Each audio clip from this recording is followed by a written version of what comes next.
চানাচুর চাই, চানাচুর। চন্দননগরের চুমকুড়ি চানাচুর স্বাদে গন্ধে অতুলনীয়। একবার চাখলে সংযমের বাঁধ ভেঙে যাবে। বারবার খেতে চাইবেন। ছোট বড় দুরকম প্যাকেট পাওয়া যায়। দাম 20 পয়সা আর 40 পয়সা। চাই মজাদার চুমকুড়ি চানাচুর। 11-12 বছরের কিশোরটিকে প্রায় দেখি ট্রেনের কামরায় মিষ্টি সুরে চানাচুর ফেটি করতে। কথা বলার ভঙ্গিতে আকৃষ্ট হয়ে ওর কচি মুখের দিকে তাকাই, কিন্তু কখনো ওর থেকে চানাচুর কিনি না। সহযাত্রীরাও হা করে ওর মিষ্টি বুলি শোনে। তবে ও ঝোলা কাঁধে কাছে এলে প্রায় মুখ ফিরিয়ে নেয়। ট্রেন পরের স্টেশনে ইন করলে ছেলেটি ছুটতে ছুটতে পাশের কামরায় গিয়ে ওঠে। চুমকুড়ি চানাচুর।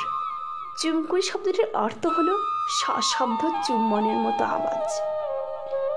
ভোগ্য পণ্যের এই কাব্যগ্রন্থের নামকরণ প্রস্তুতকারকের প্রচ্ছন্ন শিল্পী মনের দোত্তক হলেও চানাচুরের সঙ্গে চুমকুড়ির কি সম্পর্ক বিদ্যমান তা আমার মগজে ঢোকে না। তবু মনে মনে প্রস্তুতকারকের শিল্প দৌতুনার তারিফ করি। শিয়ালদা রানাঘাট সেকশনে নিয়মিত ডেলি প্যাসেঞ্জার আমি। তবে এই মোল্লার দৌড় মসজিদ পর্যন্ত না। আমি ঘুঘুডাঙ্গা দমদম থেকে ট্রেনে চাপি, আর কাঁচরাপাড়ায় ট্রেন থামলেই হুট করে নেমে পড়ি। ফিরবার সময় 4:20-এর, মাফ করবেন 420-এর নয়, ডাউন রানাঘাট লোকাল ধরি। আর 5:20-এ ঘুঘুডাঙ্গায় প্রশস্ত প্ল্যাটফর্মে হুমড়ি খেতে খেতে নেমে পড়ি। সেদিন ফিরবার সময় রানাঘাট লোকাল সবে নৈহাটি স্টেশনে থেমেছে। হঠাৎ দেখি সেই কিশোর ফেরিওয়ালা আমার কামরায় ঢুকছে। কাঁধে তার চানাচুরের ঝোলা। কামরাটিতে মোটেই ভিড় ছিল না। ছেলেটি আমার কাছে এসে উৎসুক দৃষ্টিতে আমার মুখের দিকে তাকিয়ে বলল, দাদু নেবেন 1 প্যাকেট? চানাচুর খেতে বেশ লাগে, কিন্তু আমি ওটাকে এড়িয়েই চলি। পৌরত্বে পৌঁছে ওটাকে হজম করার ক্ষমতা হারিয়েই ফেলেছি। তাই তবু ছেলেটির করুণ মুখের দিকে তাকিয়ে বললাম, দেখি 1 প্যাকেট। আমার কথায় খুশিতে ছেলেটির শুকনো মুখ উজ্জ্বল হয়ে উঠল। দ্রুত হাত চালিয়ে সে ঝোলা থেকে একটা বড় প্যাকেট বার করল। প্যাকেটটা দেখে আমি বললাম, 20 পয়সার। সঙ্গে সঙ্গে ছেলেটি আবদারের সুরে বলল, না দাদু 40 পয়সা। 40 পয়সার নিলে আমার 5 পয়সা লাভ হবে। কিশোরটির এই অকৃত্রিম দাদু সম্বোধনের মধ্যে যেন জাদু লুকানো ছিল। বিরক্তি না করে 40টি পয়সা গুনে দিয়ে প্যাকেটটি নিলাম। খেয়ে দেখুন দাদু, সত্যিই ভালো লাগবে বলেই স্মিত হেসে সে অন্য খদ্রের আশায় চলে গেল। ট্রেন ভ্রমণের সময় আমি পারতপক্ষে কিছুই খাই না। কৃত্রিম রং করা চা নামক লোভনীয় বস্তুটিও নয়। কাজেই না খেয়ে প্যাকেটটা ফোলিও ব্যাগের জঠরে চালান দিলাম। বাড়িতে ফিরে প্যাকেটটি বার করলাম। অতটুকু প্যাকেটে কতটুকুই বা চানাচুর। তবু ওটা দেখে ছোট্ট মেয়ে পিকুর আনন্দ আর ধরে না। চায়ের টেবিলে বসে দেখি মেয়ে আমার সেই চানাচুরের প্রায় অর্ধেকটা প্লেটে সাজিয়ে রেখেছে। আমাকে কেন, তোরা খা বলতে সে বলল, চায়ের সঙ্গে চানাচুর খুব ভালো লাগবে বাবা, খেয়ে দেখো। চায়ের সঙ্গে চানাচুর সত্যি বেশ লাগলো। ফেরিওয়ালাটি যে ধোকাবাজ নয় তাতে আর সন্দেহ রইল না। পরের দিন আমাকে নিয়ে ডাউন রানাঘাট লোকাল সবে নৈহাটি পৌঁছেছে। দেখি চুমকুড়ি চানাচুরওয়ালাটি ক্ষিপ্র পায়ে আমার কামরায় ঢুকেছে। আমার কাছে এসে ঝোলা থেকে 1 প্যাকেট বার করে আমার সামনে ধরে ফিক করে হেসে বলল, দাদু। সেই অপ্রতিরোক্ত দাদু সম্ভাষণ। তবে তাতে মাত না হয়ে আমি বললাম, আজ তো তোর ভালো বিক্রি হয়েছে, আজ আর নেব না। কিশোরটি প্রতিবাদের সুরে বলল, না দাদু, মাত্র 2 প্যাকেট বেচেছি, আপনাকে নিতেই হবে। ছেলেটির পরনে পরিষ্কার জামা প্যান্ট, চোখে বুদ্ধির দৃপ্তি। চেহারা সুন্দর, তবে পুষ্টির অভাবে জীর্ণ দেহ দেখলে করুণা হয়। স্মিত হেসে প্যাকেট থেকে 40টা পয়সা বার করে দিয়ে প্যাকেটটা নিলাম। এই ফাঁকে ওদের পরিবার সম্পর্কে ওর সঙ্গে 2-4টি কথা হলো। ছেলেটির নাম মলয়, নৈহাটি স্টেশন থেকে পূর্ব দিকে আধা মাইল দূরে কদমতলায় ওদের টালির ছাদওয়ালা ছোট্ট বাড়ি। সংসারে বিধবা মা আর ওরা 2 ভাই বোন। ওর বাবা শিবশঙ্কর বিশ্বাস ছিলেন এক সম্পন্ন চাষির ছেলে। ওদের আদি নিবাস যশোর জেলাস্থ এক অজপাড়া গায়ে। দেশে থাকতে শিবশঙ্কর এক প্রাইমারি স্কুলের শিক্ষক ছিলেন। 60-এর দশকের গোড়ার দিকে জমি চিরে ভাইদের মধ্যে বিলিয়ে দিয়ে এপারে পাড়ি জমান। সঙ্গে সামান্য টাকা করে যা এনেছিলেন তাই দিয়েই কদমতলার 3 কাঠা জমির ওপর একখানা ছোট্ট ঘর তোলেন। বহু তদ্বির তদারকির পর জুটে যায় স্থানীয় প্রাইমারি স্কুলের শিক্ষকতা। কিন্তু ভালো করে সংসার গুছিয়ে নেওয়ার আগেই তিনি এক বাস দুর্ঘটনায় মারা যান। মলয়ের বিধবা মা এক ভদ্রলোকের বাড়িতে রাঁধুনির কাজ করেন আর অবসর সময় কাগজের ঠোঙা তৈরি করে সামান্য রোজগারের ব্যবস্থা করেন। মলয় তাদের পাড়ার হাই স্কুলে ক্লাস 6-এ পড়ে। স্কুলের ছুটির পর ট্রেনের নৈহাটি থেকে ব্যারাকপুর পর্যন্ত রাত 8টা সাড়ে 8টা পর্যন্ত চানাচুর ফেরি করে। চানাচুর বেচে দৈনিক 1 টাকা থেকে 1.5 টাকা পায়। ভালো বিক্রি হলে 2 টাকা, 2.5 টাকাও লাভ হয়। 40 পয়সার প্যাকেটে 5 পয়সা আর 20 পয়সার প্যাকেটে 2.5 পয়সা থাকে। ছোট্ট প্যাকেটের চাহিদা বেশি। হালে নাকি 25-30 প্যাকেটের বেশি বিক্রি হচ্ছে না। আমার সামান্য 2-1টি সহানুভূতিপূর্ণ কথায় মলাই আমাকে তার একজন পরম হিতৈষী বলে ধরে নিল। আবদার সুরে বলল, আপনাকে প্রায় এই ট্রেনে ফিরতে দেখি, আপনাকে কিন্তু দৈনিক 1 প্যাকেট করে নিতে হবে দাদু। আমি হাসতে লাগলাম। হ্যাঁ কিংবা না কিছুই বললাম না। সেই দিন থেকে আমি যেন মলয়ের নিয়মিত খদ্দের বনে গেলাম। ট্রেন নৈহাটি পৌঁছলেই ও কোথা থেকে হন্তদন্ত হয়ে ছুটে আসে আর এক গাল হেসে আমার দিকে একটা প্যাকেট বাড়িয়ে ধরে। ওর ব্যবহারে আমি এখন মুগ্ধ হয়ে গিয়েছি যে না বলতে পারি না। অথচ দৈনিক 40 পয়সার এক ফালতু খরচা। বাড়িতে চানাচুরের প্যাকেট দেখলে গিন্নিও বিরক্ত হন, বক বক করে ওঠেন। চানাচুর খাইয়ে খাইয়ে মেয়ের লিভারে দফা রফা না করে কি ছাড়বে না? আমি প্রতিবাদ করি, সামান্য কটা চানাচুর তো, ওতে কোনো ক্ষতি হবে না। তবু তার প্যানপ্যানানি থামে না। আর যেন ও জিনিস এ বাড়িতে না ঢোকে বলেই সতর্কবাণী উচ্চারণ করেন তিনি। কিন্তু চানাচুর কি সত্যি ছোটদের লিভারের পক্ষে ক্ষতিকারক? আমি অত শত বুঝি না বাবু, ময়ূরা বোধহয় জানেন। আমার ধারণা প্রতিটি জননী একজন শিশুরোগ বিশেষজ্ঞ। সে যাই হোক, সন্ততির স্বাস্থ্য রক্ষার দায়িত্ব গৃহকর্তার নয়, গৃহকর্ত্রীর। অগত্য চানাচুর কিনব না বলে প্রতিজ্ঞা করি।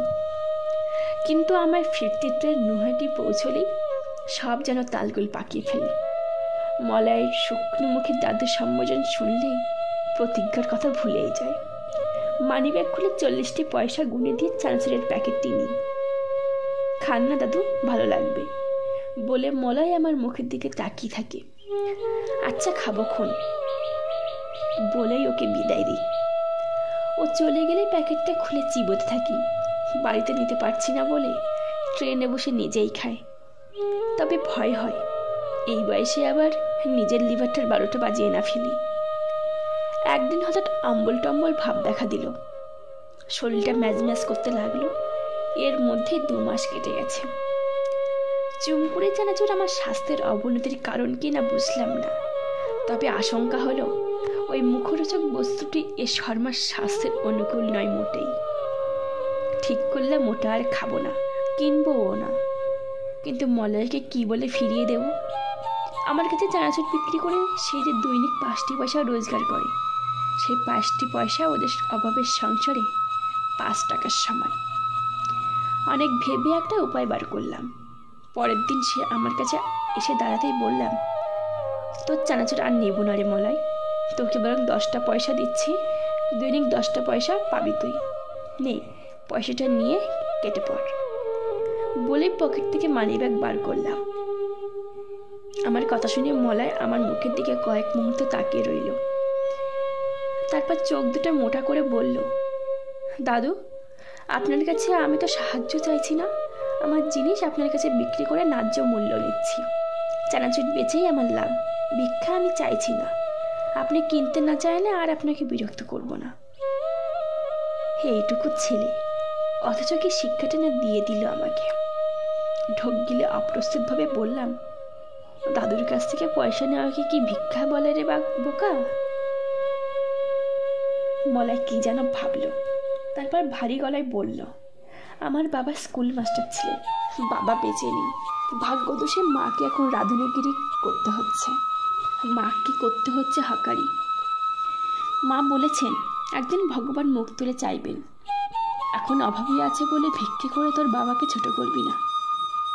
মলয়ের চোখ ছলছল করে উঠল। ওর মুখের দিকে তাকিয়ে রইলাম কিছুক্ষণ। বিরক্তি না করে 40টা পয়সার বিনিময়ে ওর চানাচুর নিলাম।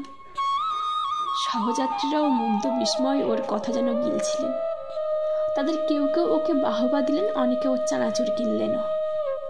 মলয়ের মুখে হাসি ফুটে উঠল। এর মধ্যে ট্রেন কাকিনাড়ায় এসে গেছে। সে নাম্বার উপক্রম করছে দেখে বললাম, শোন মলয়, ছুটি ছাটার দিন ছাড়া মাসের বাকি কটা দিন আমাকে এই ট্রেনের সামনের বগিতেই পাবি। ট্রেন নৈহাটি এসে থামলেই আমাকে এক প্যাকেট দিয়ে যাবি, বুঝলি? মলয় ঘাড় নেড়ে দ্রুত কামরা থেকে নেমে গেল। অফিস থেকে ফিরবার সময় প্রায় 4:20 ডাউন রানাঘাট লোকাল ধরি। নৈহাটিতে ট্রেন থামলেই আমি জানালা দিয়ে বাইরে তাকিয়ে মলয়কে খুঁজি।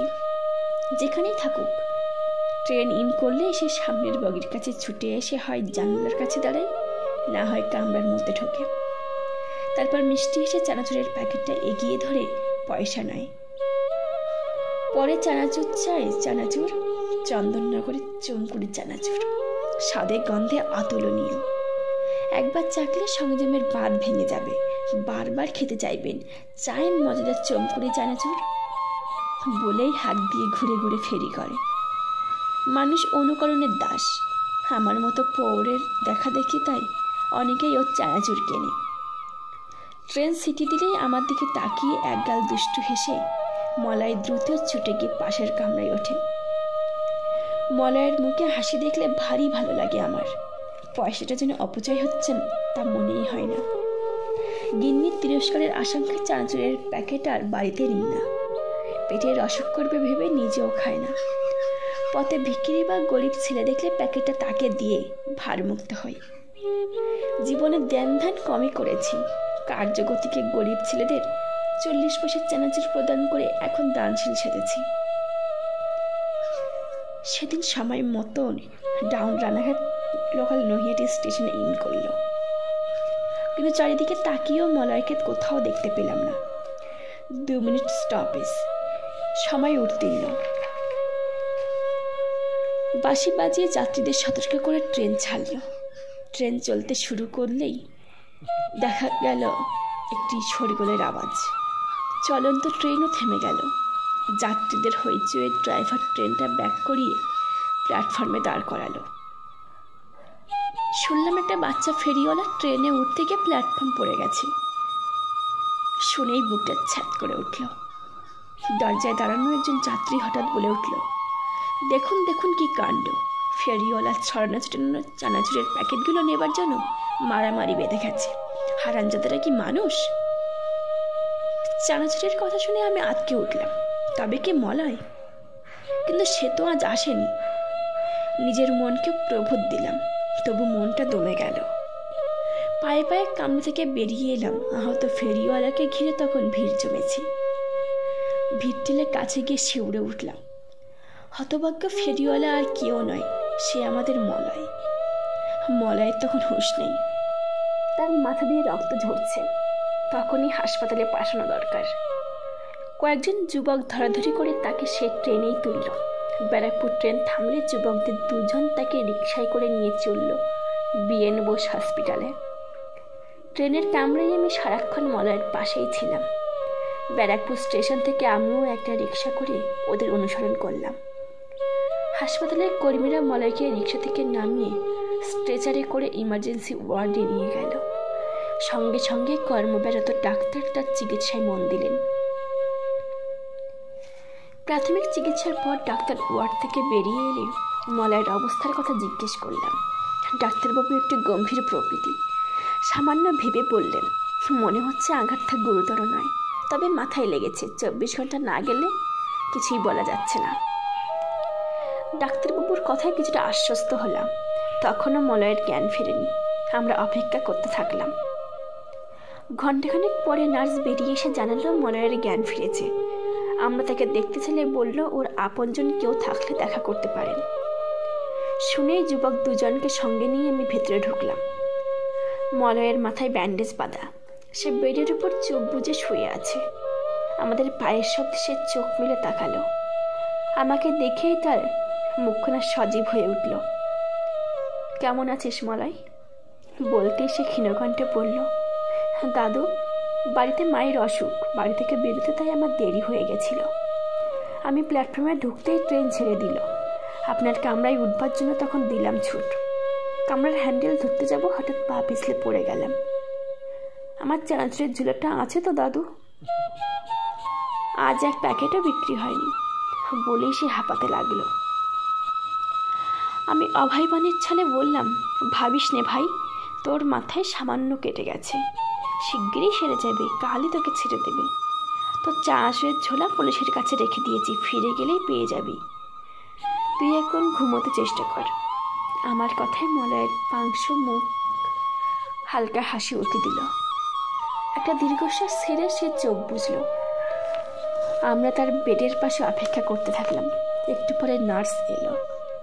বেডের উৎকণ্ঠিত প্রশ্নের জবাবে সে বলল, ভয়ের কিছুই নেই, ও ভালো হয়ে যাবে। রাত বেড়েই চলেছে। সামান্য গড়িমসি করে আমরা ওয়ার্ড থেকে বেরিয়ে এলাম। আমরা কেউ মলয়ের ঠিকানা জানি না, শুধু শুনেছিলাম ওরা নৈহাটি স্টেশন থেকে আধা মাইল দূরে কদমতলায় থাকে। ছেলে দুটি নৈহাটির কাঁঠালপাড়ার বাসিন্দা। তাদের বললাম, তোমরা নৈহাটি ফিরে গিয়ে আজ রাতেই ওর বাড়িতে খবর দিও, ওর মা নিশ্চয়ই ব্যস্ত হয়ে পড়েছেন। কদমতলার নাম শুনে যুবক দুটি তো করতে লাগলো। একজন বলেই ফেলল, কদমতলার ও অঞ্চলে তো যত সব ছোট লোকের বাস, তাছাড়া স্টেশন থেকে বেশ খানিকটা দূরেও, রাতে না গিয়ে সকালে গেলে হবে না? যুবকটির কথাই আমি আশ্চর্য হয়ে বললাম, ছোট লোক হলেও সব মাই মা, সন্তানের প্রতি সব মায়েরই সমান দরদ, সম্মান, মমত্ববোধ। ছেলে বাড়ি ফিরছে না দেখে ওর মা নিশ্চয়ই এতক্ষণে ঘর ভার করছে। ফিরে গিয়ে আজ রাতেই খবরটা দিতে হবে তোমাদের। তোমরা না পারো তো বলো, আমি যাব ওর মাকে দিক সংবাদটা দিতে। খানিক ইতস্তত করে শেষ পর্যন্ত ওরা রাজি হলো। সে রাত্রে বাড়িতে ফিরেও মলয়ের কথা ভুলতে পারছিলাম না। আমার কাছে চানাচুর বেচে মাত্র 5 পয়সা লাভের জন্য সে ছুটেছিল আমার কামরার উদ্দেশ্যে, আর তাতেই এই বিপত্তি। ঘুরে ফিরে দুর্ঘটনার কারণটাই আমার মনের গভীরে তোলপাড় থাকলো। পরের দিন বিকেলে কাঁচরাপাড়া থেকে একই ট্রেনে ফিরছি। মলয়ের আর কোনো খবর পাইনি। সারাদিন আমার মন ফিরেছে বিএন বোস হসপিটালের চৌহদ্দির মধ্যে মলয়ের বেডকে ঘিরে। কেমন আছে সে উসখুস করছে সারাটা দিন তা জানার জন্য। একটা জরুরি কাজে যাদবপুর যেতে হবে। কাজেই হাসপাতালে যাওয়া সম্ভব নয় আমার পক্ষে। সেই ট্রেনেই সরাসরি শিয়ালদায় চলে যেতে হবে আমাকে। ট্রেন শ্যামনগর ছাড়তেই হঠাৎ থেমে গেল। বিদ্যুৎ সরবরাহের ঘাটতির জন্যই এই বিড়ম্বনা। জ্যৈষ্ঠের রেকর্ড ভাঙ্গা খড়তাপে ঘণ্টাখানেক যাত্রীদের স্নায়ুকে জ্বালিয়ে সরকারি যান আবার চলতে শুরু করলো। তারপর ধিমে তালে চলতে চলতে ব্যারাকপুরে থামলো। ব্যারাকপুর স্টেশনে ট্রেন থামতেই কিসের টানে হঠাৎ কামরা থেকে নেমে পড়লাম। তারপর পায়ে পায়ে বিএন বোস হসপিটাল। ইমার্জেন্সি ওয়ার্ডের সামনে যেতেই সে নার্সের সঙ্গে দেখা। ছেলেটি ভালো আছে তো জিজ্ঞেস করতে তীক্ষ্ণ দৃষ্টিতে আমার মুখের দিকে তাকালো। তারপর গম্ভীর গলায় বলল, ছেলেটি আপনার কিছু হয়? নার্সের দৃষ্টির প্রখরতায় আর প্রশ্নের ধরনে এক অজ্ঞাত আশঙ্কায় আমার বুক কেঁপে উঠল। ধরা গলায় বললাম, না মানে হ্যাঁ, ও আমাকে দাদু বলে ডাকে। এবারে নার্স আমার সর্বাঙ্গে চোখ বুলিয়ে ব্যথিত গলায় বলল, আজ সকালে ও মারা গেছে। মলয় মারা গেছে? নার্সের কথাটা বুঝতে যেন প্রয়োজনের চাইতে অনেক বেশি সময় লাগলো আমার। প্রকৃতিহস্ত হয়ে বললাম, মারা গেছে? কিন্তু এই তো কাল আপনি বললেন ও ভালো হয়ে যাবে। ওর মাথায় খুলে জখম হয়েছিল, ইন্টারনাল রাপচার, ব্রেন রাপচার হয়েছিল, এক্সরেতে ধরা পড়ে। আর সকালে অপারেশন টেবিলে কোলাপস করেছে বলে থামলো নার্স। তারপর ইতস্তত করে বলল, দেখবেন ওকে। সারাদিনের মধ্যে ওর আপনজন কেউ হাসপাতালে আসেনি। আমার সব জিজ্ঞাসা, সব কৌতূহল শেষ হয়ে গিয়েছিল। মলাকে দেখার ইচ্ছাও আর ছিল না। চুপ করে দাঁড়িয়ে রইলাম। কতক্ষণ এইভাবে দাঁড়িয়েছিলাম খেয়াল নেই। সম্বিত ফিরে পেলে দেখি নার্স চলে গেছে। কম্পিত পায়ে এগিয়ে বারান্দায় রাখা বেঞ্চিতে বসে পড়লাম। তখন সন্ধ্যা হয়ে গেছে। নির্জন বারান্দার বেঞ্চিতে বসে আমি একা। মলয়ের শেষ কথাগুলি বারবার আমার কানে বাজছে। দাদু, বাড়িতে মায়ের অসুখ, বাড়ি থেকে বেরোতে তাই আমার দেরি হয়ে গেছিল। আমি প্ল্যাটফর্মে ঢুকতে ট্রেন ছেড়ে দিল। আপনার কামরায় উঠবার জন্য আমি দিলাম ছুট। কামরার হ্যান্ডেল ধরতে যাব, হঠাৎ পা পিছলে পড়ে গেলাম। আমার চানাচুরের ঝোলাটা আছে তো দাদু? আজ এক প্যাকেটও বিক্রি হয়নি।